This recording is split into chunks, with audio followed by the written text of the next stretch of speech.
Seja muito bem-vindo ao IMTTRB, Instituto do Movimento da Tradição Teonomista Reformada Brasileira. Eu sou Caleb Elias de Carvalho Barbosa, idealizador, fundador e presidente atual do Instituto.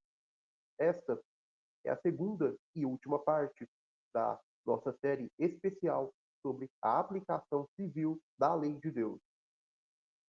No vídeo anterior, tratamos da jurisdição, da aplicação judicial da primeira tábua da lei. Neste segundo vídeo, abordaremos a aplicação judicial da segunda tábua da lei de Moisés. Os mandamentos do 5º ao 10º tratam diretamente dos deveres para com o próximo. Honra à autoridade legítima, pais, autoridades e superiores, proteção à vida, santidade do matrimônio, respeito à propriedade, veracidade no testemunho e contentamento no coração. Esses mandamentos não são meros preceitos morais privados, mas padrões objetivos de justiça pública, cuja transgressão, em muitos casos, demanda sanções penais, assim como o adultério, o assassinato e o falso testemunho eram considerados crimes dignos de punição judicial sob a lei de Deus revelada a Israel, os mesmos princípios ou ordenanças dos estatutos mosaicos devem fundamentar o direito civil ou jurisprudência das nações modernas, sob a autoridade universal de Cristo como Rei das Nações. Os fundamentos bíblicos sustentam a validade e aplicabilidade judicial da segunda tábua da lei no presente e refutam os erros do antinomismo, do pietismo escapista e do liberalismo ético. Cristo reina, sua lei é justa, autoritativa e única, e as nações devem ser chamadas à obediência. Bom, vamos então à aplicação judicial do 5º mandamento. Honra teu pai e a tua mãe, para que se prolonguem os teus dias na terra que o Senhor, teu Deus, te dá. Êxodo 20:12. O 5º mandamento estabelece o princípio da autoridade delegada, começando pela estrutura mais básica da sociedade, a família. Honrar pai e mãe não é apenas uma expressão de afeto ou respeito subjetivo, é um mandamento divino e estabelece o fundamento para a ordem social e política. Na legislação mosaica, esse mandamento possui consequências judiciais explícitas, incluindo a pena capital para filhos contumazmente rebeldes, que desprezam a autoridade paterna e materna. Deuteronômio 21:18-21.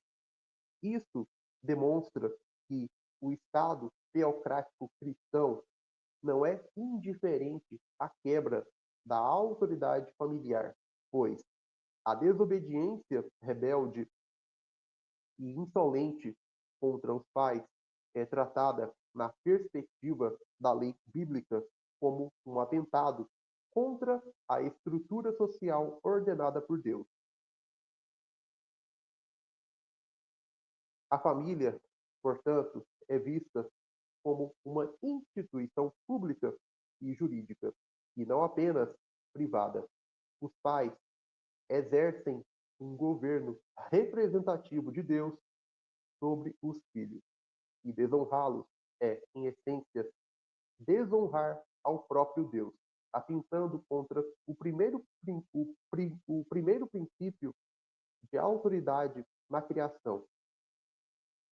A cultura atual, marcada pelo igualitarismo radical e pela subversão da autoridade é fruto direto da rejeição do quinto mandamento.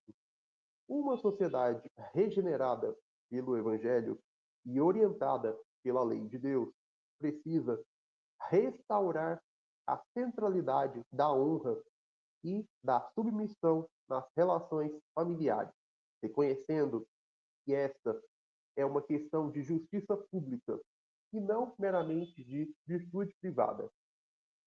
Bom, vamos então à aplicação judicial do sexto mandamento. O sexto mandamento, não matarás, Êxodo 20:13, estabelece o valor da vida humana diante de Deus.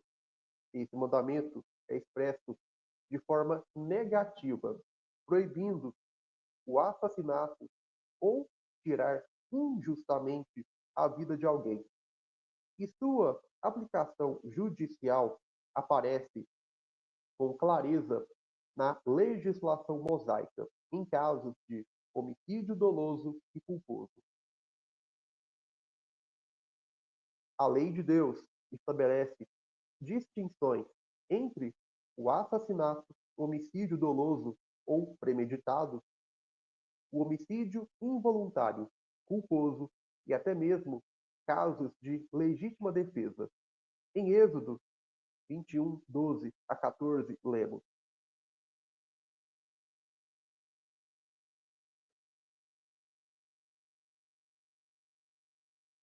quem ferir alguém que morra, ele também certamente morrerá. Porém, se lhe não armou ciladas, mas Deus o fez encontrar nas suas mãos, ordenar-te-ei um lugar para onde ele fugirá. Mas, se alguém se ensoberbecer contra o seu próximo, matando-o ou engano, tirá-lo-ás do meu altar para que morra. Essa passagem estabelece o princípio ou ordenança da pena capital para o homicídio doloso, o que significa que a autoridade civil tem o dever perante Deus e dado pelo próprio Deus de punir com a morte o assassino intencional. Tal punição não é vingança pessoal, mas justiça pública, conforme Números 35:31, que diz: não recebereis resgate pela vida do homicida, que é culpado de morte. Ele será morto. Além disso, a lei mosaica prevê as cidades de refúgio para casos de homicídio involuntário. Números 35:9 a 28, onde o indivíduo deveria, deve permanecer até a morte do sumo sacerdote. Deveria, melhor dizendo, que agora na nova aliança não há mais sumo sacerdote. Mas enfim, mostrando que mesmo nesse caso havia sanções civis proporcionais. Portanto, o sexto mandamento possui implicações judiciais diretas. Ele não apenas expressa um princípio ético, mas também fundamenta a justiça penal em casos de assassinato, exigindo que a pena seja proporcional ao crime, sob autoridade legítima. Esse modelo da lei bíblica rejeita tanto o abolicionismo penal quanto a impunidade, pois a justiça criminal deve seguir os padrões de Deus, não os de um humanismo relativista. O magistrado civil e Estado têm a obrigação de aplicar penalidades conforme a lei de Deus, inclusive a pena de morte, uma vez que esta é claramente prescrita. Bom, vamos então à aplicação judicial do sétimo mandamento. O sétimo mandamento, não adulterarás, Êxodo 20:14, possui implicações jurídicas claras no ordenamento legal dado por Deus e, portanto, também se aplica à sociedade civil de forma normativa. Diferente de uma simples transgressão de cunho moral ou privado, O adultério é, na perspectiva das Escrituras, um crime de aliança, um ato de traição contra a estrutura básica da sociedade, a família e, mais ainda, contra o próprio Deus, que instituiu o matrimônio como reflexo de sua aliança com seu povo. A lei mosaica prescreve a pena de morte para o adultério. Levítico 20:10, Deuteronômio 22:22. No contexto da teocracia israelita, o adultério não era tratado apenas como uma questão moral ou conjugal, mas como um crime público que violava a ordem da aliança. Tal violação era comparável a uma apostasia espiritual. Em Ezequiel 16, por exemplo, Jerusalém é acusada por Deus de adultério espiritual ao se voltar para os ídolos e se entregar às nações pagãs. O adultério físico, nesse contexto, torna-se um símbolo da infidelidade factual. Portanto, o adultério é, em última instância, um ato de apostasia, uma aliança com falsos deuses, pois rompe com a estrutura que simboliza o pacto de Deus com seu povo. O profeta Oséias reforça essa ideia ao apresentar sua relação com Gomer como uma representação do relacionamento de Deus com Israel. A prostituição dela era figura da idolatria nacional. Assim, a transgressão do sétimo mandamento carrega consigo não apenas um peso moral, mas também uma afronta contra a soberania divina. Em termos de aplicação judicial, isso significa que a sociedade civil, segundo os padrões da lei de Deus, deve tratar o adultério como um crime contra a ordem da aliança. Um crime que atenta contra o fundamento do pacto social ordenado por Deus. A dissolução da família, a contaminação espiritual da sociedade e a quebra do juramento público do casamento não são meras falhas pessoais, mas atos de traição contra a ordem de Deus. A legislação teonômica não aceita a banalização do sexo ou do matrimônio. O adultério é uma quebra de juramento e, como tal, sua punição deve ser proporcional à gravidade do pecado. A moderna cultura ocidental, ao redefinir o casamento e tolerar a infidelidade conjugal, revela seu colapso espiritual e ético. Já o padrão bíblico exige fidelidade porque o casamento é uma instituição teocrática, um pacto diante de Deus e da comunidade. A severidade da pena prescrita na lei de Deus deve ser entendida dentro do contexto da sacralidade do matrimônio. Assim como a idolatria atrai a ira divina por violar a aliança, o adultério, como representação dessa mesma rebelião, deve ser punido de forma exemplar, para que o povo tema e não haja mais tal abominação no meio da terra. Deuteronômio 13:11. Portanto, uma sociedade verdadeiramente cristã e teonomista que se submete à palavra de Deus como autoridade final não poderá ignorar ou relativizar a gravidade do adultério. A aplicação judicial do sétimo mandamento à luz da lei bíblica exige uma postura firme que reconheça que o adultério é uma forma de apostasia pública e, portanto, um crime digno de sanção proporcional à sua seriedade.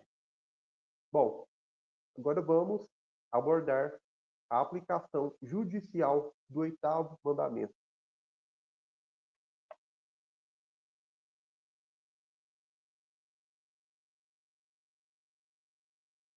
O oitavo mandamento, não furtarás, Êxodo 20:15, estabelece a inviolabilidade da propriedade privada como princípio ético, social e jurídico fundamental da ordem definida e estabelecida por Deus.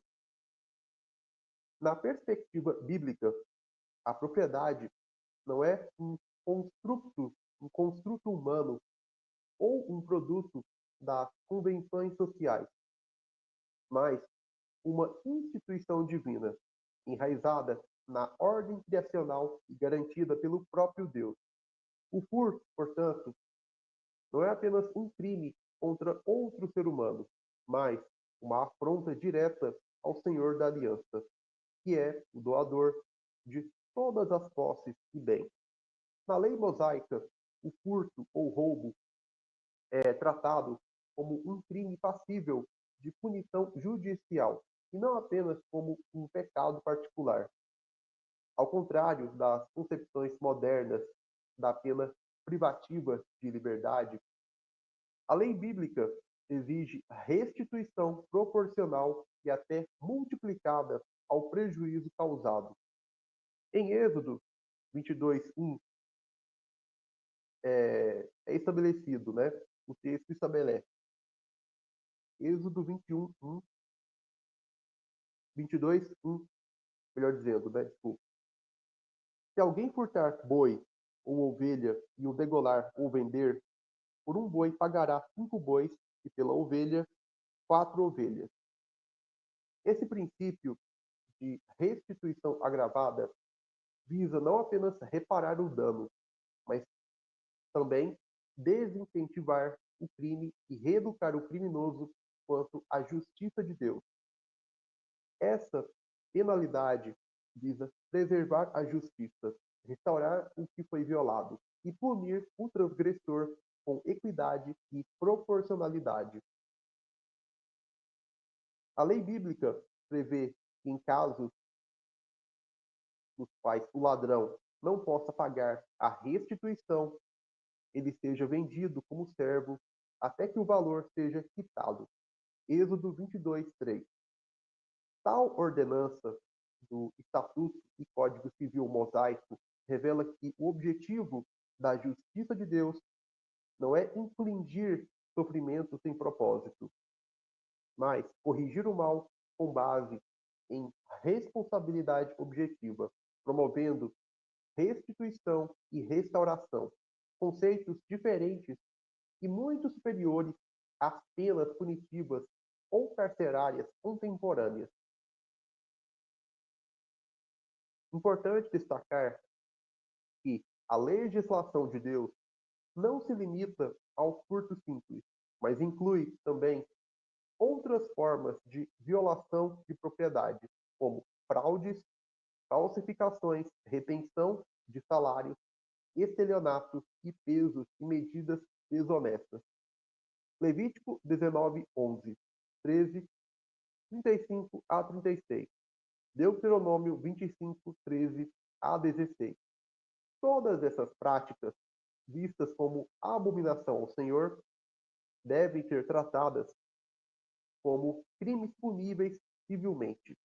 Além disso, o oitavo mandamento possui implicações diretas para a condenação do confisco estatal injusto, da redistribuição forçada de riquezas, dos impostos abusivos, da estatização da propriedade e de qualquer forma de agressão institucionalizada contra o domínio privado. A teonomia rejeita o princípio de que o Estado possa violar a propriedade legítima dos indivíduos. A função do magistrado ou governante civil é proteger a propriedade, não subvertê-la. A impunidade do roubo estatal promovido por sistemas socialistas ou democráticos é, diante da lei de Deus, um crime legalizado que clama por juízo. A justiça bíblica é também distributiva, no sentido de manter cada um com aquilo que lhe pertence por direito, não conforme a necessidade subjetiva, mas conforme o critério objetivo de propriedade lícita. Dessa forma, o oitavo mandamento revela a santidade do domínio privado como reflexo do domínio divino. Deus dá bem aos homens para que administrem como mordomos e com responsabilidade, mas a transferência ilegítima desses bens, seja por meios particulares ou por decreto estatal, é crime aos olhos do Rei dos Reis. A aplicação judicial do oitavo mandamento não se limita ao furto de bens materiais ou propriedades visíveis. A forma mais grave de furto é o roubo da própria liberdade do indivíduo. Um crime que a Escritura trata com a máxima severidade. Trata-se do sequestro ou da escravização injusta de um ser humano, que equivale ao roubo de uma vida, e por isso deve ser punido com a morte. A legislação civil bíblica ou mosaica é explícita nesse ponto.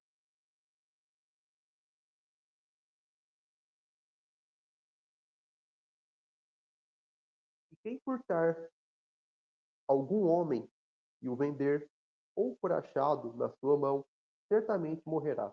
Êxodo 21, 16. Também, Deuteronômio 24, 7. O termo hebraico utilizado para raptar implica a ideia de tomar algo ou alguém como posse, sem consentimento legítimo. Quando a Escritura afirma que o sequestrador será morto, ela estabelece uma equivalência moral e judicial entre o roubo da liberdade e o assassinato. Ambos são crimes capitais. A razão para isso repousa no fato de que o homem foi criado à imagem de Deus, com dignidade e agência moral. Roubar essa dignidade equivale a usurpar a vida de alguém para fins ilícitos, que destrói não apenas sua liberdade física, mas sua identidade como portador da imagem divina. Esse princípio tem implicações diretas para qualquer sociedade que deseje refletir a justiça de Deus. O tráfico humano, a escravização ilícita, o sequestro com fins de extorsão ou coerção injusta, são todos delitos que merecem sanção máxima, pena capital. A tentativa moderna de relativizar tais práticas, tratando-as apenas como crimes civis de média gravidade, demonstra o afastamento ético das sociedades contemporâneas em relação à lei de Deus. Além disso, esse preceito condena também o uso ilegítimo do poder estatal para sequestrar indivíduos ou privá-los injustamente de sua liberdade. A justiça bíblica é imparcial e exige que a liberdade dos homens seja protegida com o mesmo rigor com que se protege sua vida física ou propriedade. A liberdade é uma das expressões da vida, e sua violação não é menor do que a destruição da vida em si. É importante observar que, na perspectiva da lei bíblica, a escravidão por dívida é permitida sob regras estritas e temporárias, com vistas à restituição e à redenção. Êxodo 21, 2. Levítico 25, 39 a 46. Porém, o sequestro e a escravização injusta são radicalmente condenados. Assim, a ética judicial da lei de Deus estabelece a inviolabilidade da liberdade humana legítima como um dos pilares da ordem social. Portanto, o sequestro não é um crime menor, e muito menos um mero delito de liberdade. É um ataque direto à imagem de Deus no homem, uma transgressão do oitavo mandamento, e por isso requer julgamento severo e execução da justiça capital conforme os padrões divinos.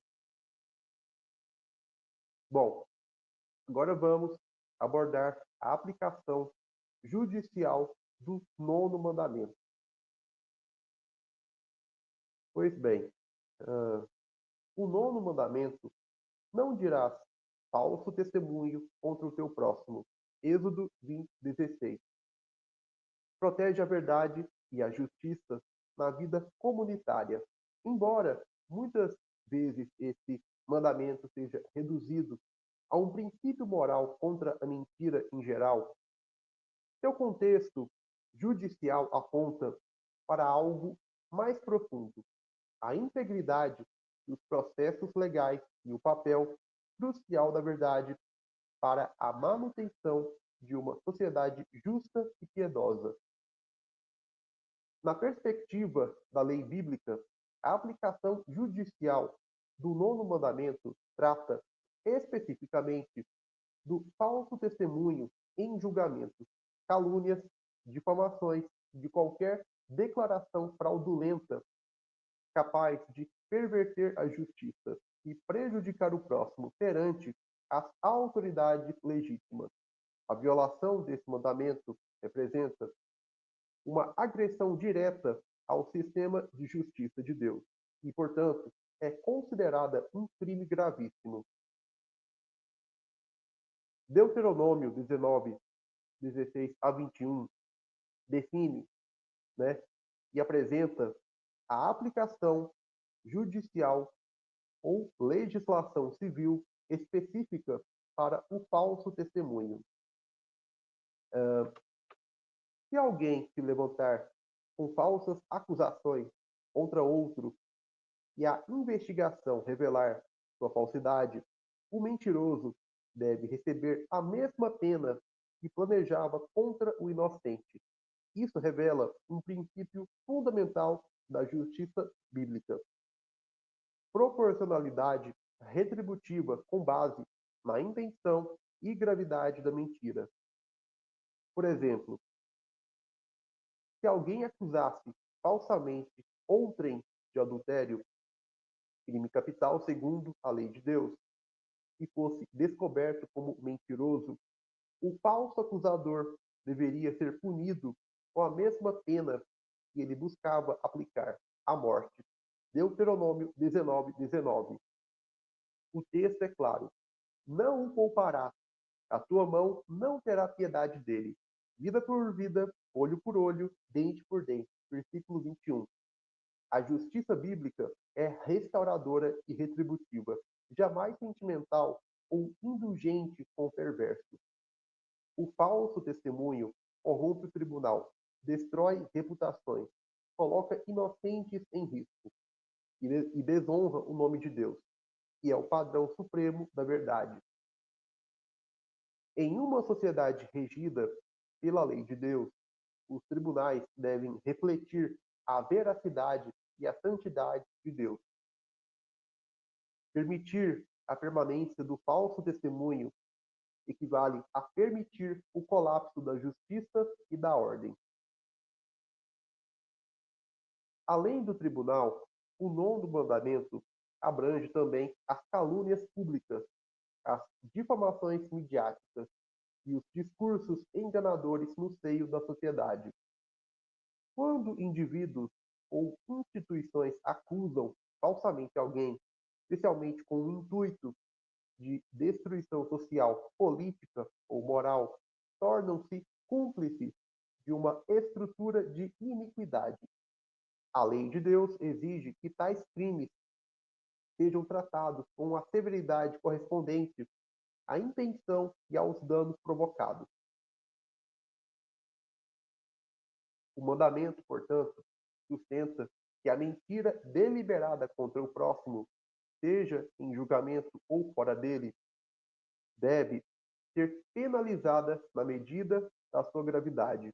A responsabilidade é ainda maior para aqueles que ocupam cargos públicos, judiciais ou eclesiásticos, juízes corruptos, testemunhas compradas e líderes manipuladores devem ser julgados conforme o peso da injustiça que causam, pois são agentes diretos da perversão do direito.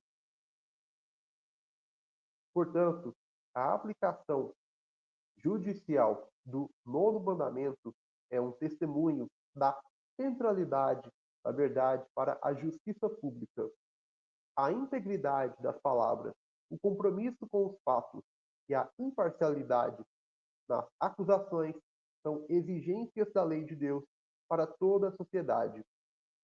A falsidade, quando intencional e destrutiva, é uma afronta capital contra o próximo e contra o próprio Deus, e assim deve ser julgada.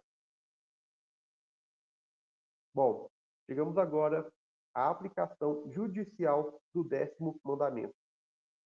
O 10º mandamento, não cobiçarás, Êxodo 20:17, é frequentemente tratado como uma exigência exclusivamente interna, voltada aos desejos e motivações do coração. No entanto, dentro da perspectiva bíblica e pactual, esse mandamento possui implicações práticas e judiciais que transcendem o plano subjetivo. A lei de Deus é uma só, e mesmo os preceitos que tratam da esfera interna da moralidade não estão desconectados de desdobramentos públicos e judiciais quando sua transgressão se manifesta em atos concretos. Em sua raiz, a cobiça é a raiz do roubo, do adultério, da falsidade e do assassinato. Como ensina Tiago 1:14-15, o pecado se origina no desejo desordenado. Cada um é tentado pela sua própria cobiça. Depois, a cobiça, sendo concebido, dá à luz o pecado. E o pecado, uma vez consumado, gera a morte. Assim, o mandamento contra a cobiça funciona como uma contenção interna e espiritual contra os crimes que rompem as fronteiras externas da ordem social e da justiça. Ainda que a mera cobiça não seja punível judicialmente em si mesma, por ser uma disposição do coração, a lei de Deus reconhece que atos criminosos frequentemente se originam na cobiça. Por isso, quando a cobiça se torna um fator motivador ou um componente essencial na prática de um crime, ela agrava a responsabilidade do transgressor. Exemplos bíblicos incluem Acã, Josué 7, 20 a 21, cuja cobiça resultou em roubo e em juízo capital. E Davi, cuja cobiça pela mulher de Urias o levou ao adultério e assassinato, crimes julgados à luz da lei de Deus. 2 Samuel 11-12. Em ambos os casos, a cobiça foi o estopim de delitos civis puníveis com severidade. Portanto, quando a cobiça se materializa em ações, a justiça deve tratar não apenas o ato em si, mas também reconhecer a perversidade intencional, deliberada e premeditada, originada no desejo pecaminoso, como agravante judicial. O 10º mandamento também tem aplicação judicial quando a cobiça resulta em conspiração contra o próximo, especialmente em contextos de usurpação de bens, terras, direitos, posições ou heranças. A conspiração de Acabe e Jezabel contra Nabote, 1 Reis 21, demonstra como a cobiça por sua vinha resultou em assassinato judicialmente fraudulento. né? Homicídio, né? Execução judicialmente fraudulenta, que é uma forma de assassinato. Deus, por meio do profeta Elias, pronunciou julgamento contra essa injustiça, estabelecendo um precedente judicial conforme os padrões divinos. Nesse sentido, leis contra suborno, corrupção e manipulação legal para obtenção injusta de bens alheios estão fundamentadas no princípio do 10º mandamento. A ordem civil deve punir qualquer forma de aquisição ilícita baseada em cobiça institucionalizada, como o confisco ilegítimo de propriedade ou o uso de leis injustas para apropriação de heranças e bens. A lei de Deus protege não apenas o direito à vida e ao casamento, mas também o direito de propriedade e liberdade legítima. O 10º mandamento protege contra qualquer tentativa de violar essas esferas por meios legais ou ilegais motivados por inveja, ganância ou ambição perversa. Assim, o Estado não deve permitir políticas que fomentem ou se fundamentem na cobiça, como redistribuição forçada de riquezas ou legislação que penalize a prosperidade lícita.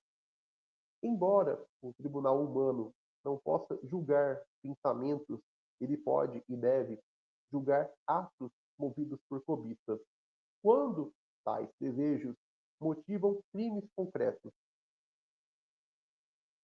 A legislação bíblica contempla isso ao estabelecer padrões de testemunho, intenção e premeditação. Números 35, 20 a 21. Os quais consideram a condição do coração refletida em ações externas. Quando a motivação criminosa é clara, a justiça divina exige que o julgamento considere tal motivação. O 10º mandamento não está separado da aplicação judicial da lei. Ele funciona como o alicerce ético e espiritual que sustenta os demais mandamentos. A justiça civil bíblica, portanto, não deve ignorar a cobiça como elemento formador do crime, nem deixar de considerar os desdobramentos objetivos que surgem a partir dela. A sociedade que não reconhece o mal da cobiça institucionalizada está abrindo caminho para a injustiça legalizada, algo condenado nas Escrituras.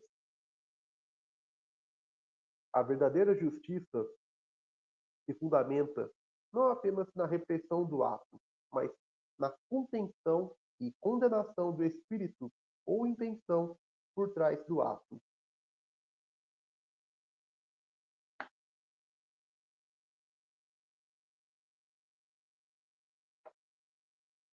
Bem, ao longo desta série, examinamos com profundidade a aplicação judicial dos 10 mandamentos, demonstrando que a lei de Deus não é apenas um código moral privado ou eclesiástico, mas a base legítima e inegociável para toda a sociedade e a esfera civil. A justiça bíblica é teonômica, deriva diretamente da vontade revelada de Deus e rejeita qualquer tentativa de autonomia humana que queira legislar independentemente do Criador.